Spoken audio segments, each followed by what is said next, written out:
o Cruzeiro jogou contra o Juventude.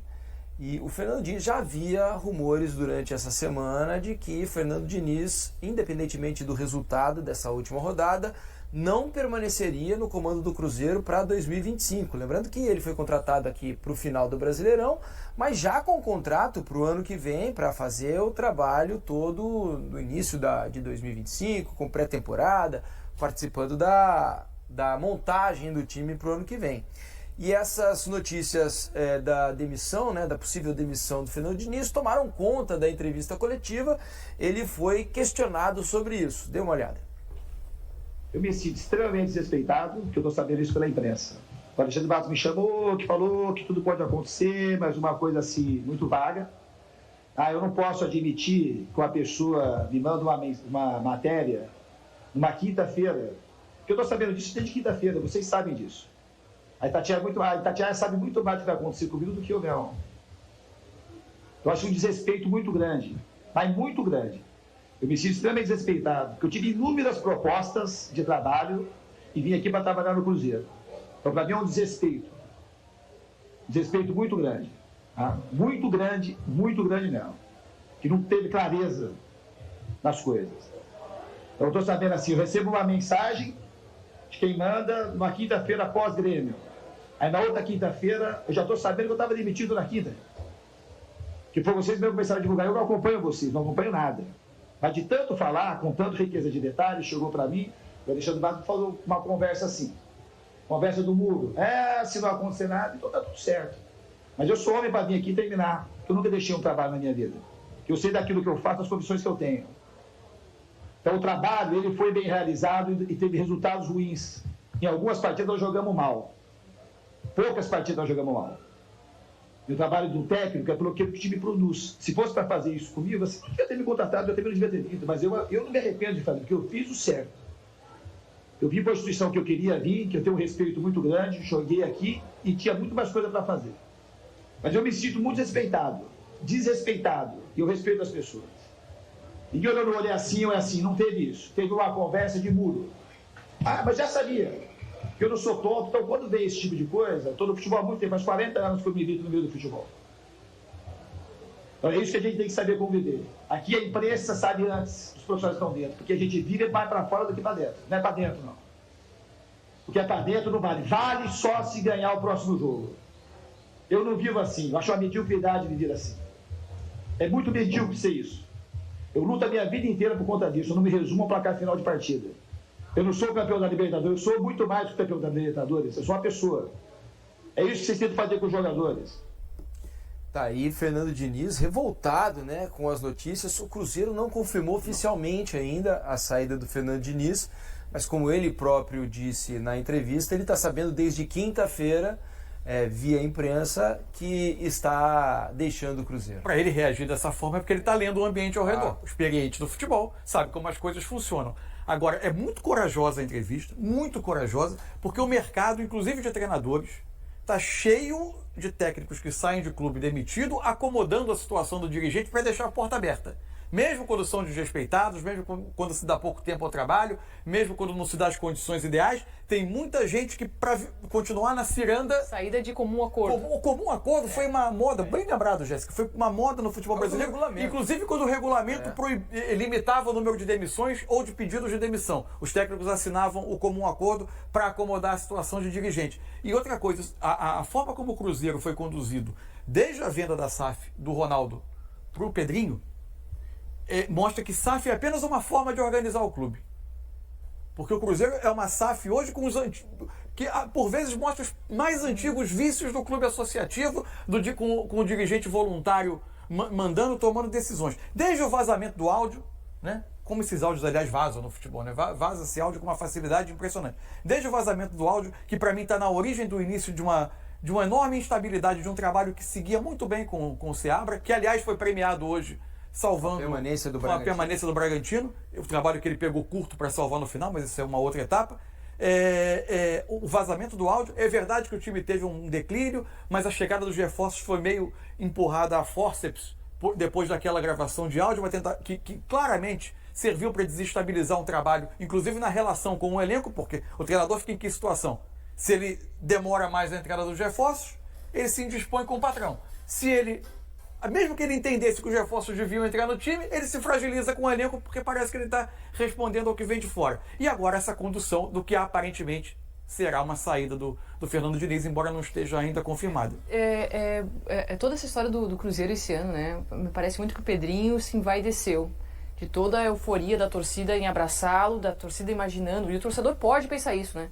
Que teria um super time e das contratações que o Cruzeiro fez na janela do meio do ano, porque desde desse áudio vazado, da imposição dos jogadores entrarem, serem escalados, os jogadores contratados serem escalados num Cruzeiro que não fazia um futebol brilhante, mas fazia um futebol bem feito dentro de campo, era um bom trabalho do Seabra, tudo bem, vinha de 8 jogos com uma vitória só, mas era um Cruzeiro que competia, tinha organização defensiva, tinha criação. Naquele momento, o Matheus Pereira era um dos melhores meias do país, ele era pedido na seleção brasileira, Verdade. É bom lembrar Foi disso. convocado. Tanto e tardiamente ele foi convocado, Isso. já era pedido antes, porque ele jogava muito bem, porque o Cruzeiro atacava muito bem no trabalho do Seabra. E aí, envaidecido por um Cruzeiro que decidiu de uma hora para outra que aquilo era muito pouco para ele, resolveu colocar fórceps esses jogadores no elenco e culminou na saída do Seabra, porque o Seabra não era suficiente para as ambições que o Cruzeiro tinha. Aí o Cruzeiro vai atrás do Diniz. E todo mundo sabe que o trabalho do Diniz é merecedor de um bom tempo para ele poder desenvolver. E aí, a maneira como é conduzida essa saída do Diniz, se caso for confirmada pelo clube, mas a gente já percebe que sim, é uma total falta de respeito com o Diniz. Então, o Cruzeiro é uma SAF com vícios antigos, que acredita ainda na magia do futebol, que o futebol é feito num estalar de dedos, você contrata 5, 6 jogadores, bota eles para jogar e o time vai responder, você contrata um treinador que tem uma ideia muito característica de jogo e ele em 5, 6 jogos vai fazer o futebol ser deslumbrante, é um modo de fazer futebol já ultrapassado, né? Mas o Cruzeiro, embora seja SAF, ainda aposta nisso. Pois é, acaba que o Cruzeiro, com essa campanha ruim no segundo turno, né, não conseguiu nem a classificação que parecia certa a Libertadores do ano que vem, né? O Cruzeiro termina na 9ª colocação, é o primeiro time fora da zona de classificação à fase inicial da Libertadores, aquela fase eliminatória. Nessa fase estarão Corinthians e Bahia. Então acaba por ser um ano muito decepcionante pelo que prometeu o primeiro turno, especialmente do Cruzeiro com o Seabra antes da chegada dos esforços. Incrível como a chegada parece ter atrapalhado o Cruzeiro no campeonato. E o Cruzeiro, neste dia 8 de dezembro, nesta última rodada, não conseguiu a vaga para a pré-Libertadores. Essa vaga que estava mamão com açúcar de se conseguir, mesmo depois da perda do título da Copa Sul-Americana no Paraguai para o Racing.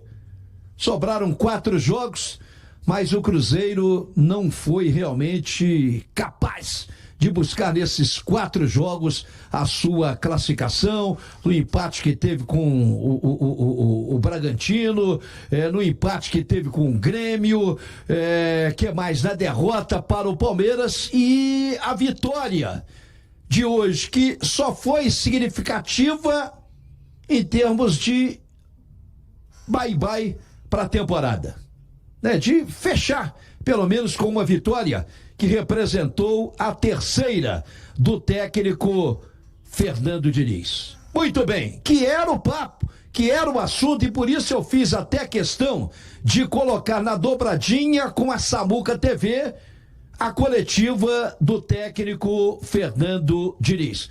E questionado a respeito da sua situação, até pelo nosso amigo da Itatiaia, que formulou a pergunta, o nosso Emerson Pansieri, ele soltou os cachorros. Falou da sua indignação, da forma como a notícia chegou a ele. Até então, nenhum comunicado de quem quer que seja do clube estrelado. Nesse quesito,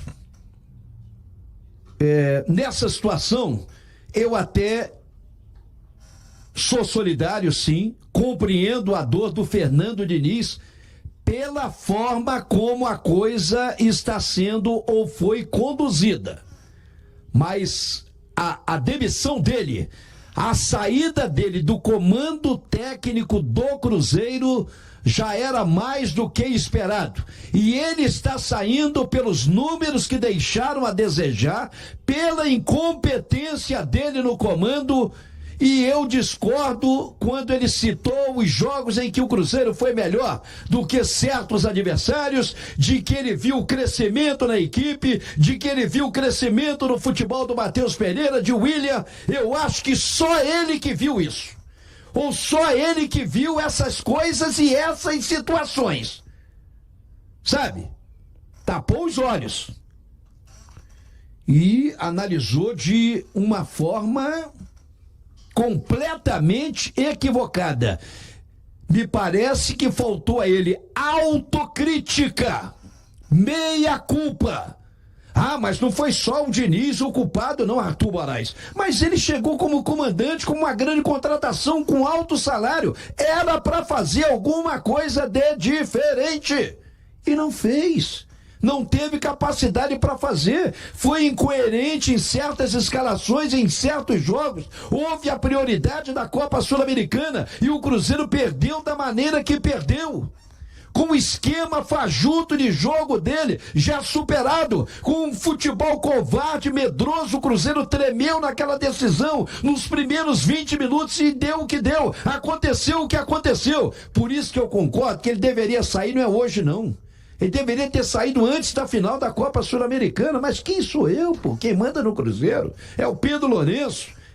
Então, Diniz, você está indo embora é justamente porque você foi incompetente, você não deu liga, você não conseguiu fazer o Cruzeiro jogar, você não foi campeão da Copa Sul-Americana, você sequer conseguiu uma vaga para Libertadores que estava fácil. Nunca teve tão fácil, e nem isso você teve competência de fazer. Futebol é imediatismo mesmo, ainda mais no Brasil. Já pensou se a seleção te espera?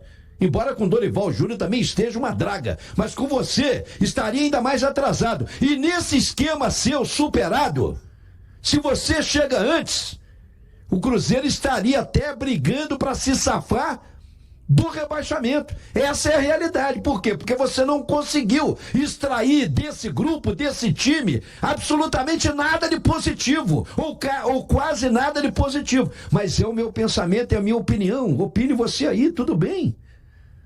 Sabe, você está saindo porque em 15 jogos você teve 3 vitórias, você teve 6 derrotas e 6 empates. E aí você teve 13 gols a favor, 19 contra, pô. Números negativos, pô. Olha os seus números aí, não há como perdoar, não há como se ter continuidade. Aí deixa pro ano que vem, tudo bem, vai ter uma pré-temporada, coisa e tal. Se em 15 jogos você não conseguiu fazer a coisa acontecer, a coisa andar. Eu acho que a saída dele, a demissão dele é justa. É justa, é mais do que justa. Como eu vou achar que seja justa a saída da maioria desses jogadores do elenco dessa temporada?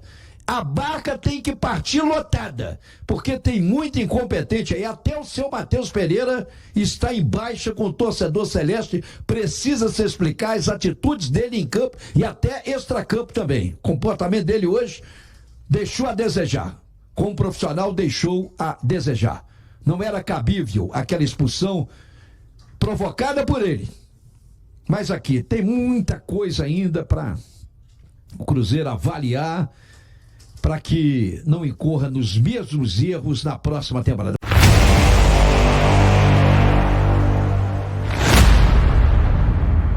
Emocionado, Lucas Romero fez um balanço da temporada do Cruzeiro, marcada por altos e baixos. O volante argentino lamentou as oportunidades perdidas e o fato de o time não ter dependido apenas de si próprio para se classificar para a Libertadores. Romero exaltou o trabalho de Fernando Diniz, que em pouco tempo conseguiu implementar um estilo de jogo mais ofensivo e intenso. O jogador agradeceu ao treinador por sua dedicação e profissionalismo. E aí, galera, o que acharam? Deixe nos comentários. Não se esqueçam de deixar o like e de se inscreverem no canal e ativar o sininho para receber as notificações. Até mais, Nação Celeste! Vamos pra frente!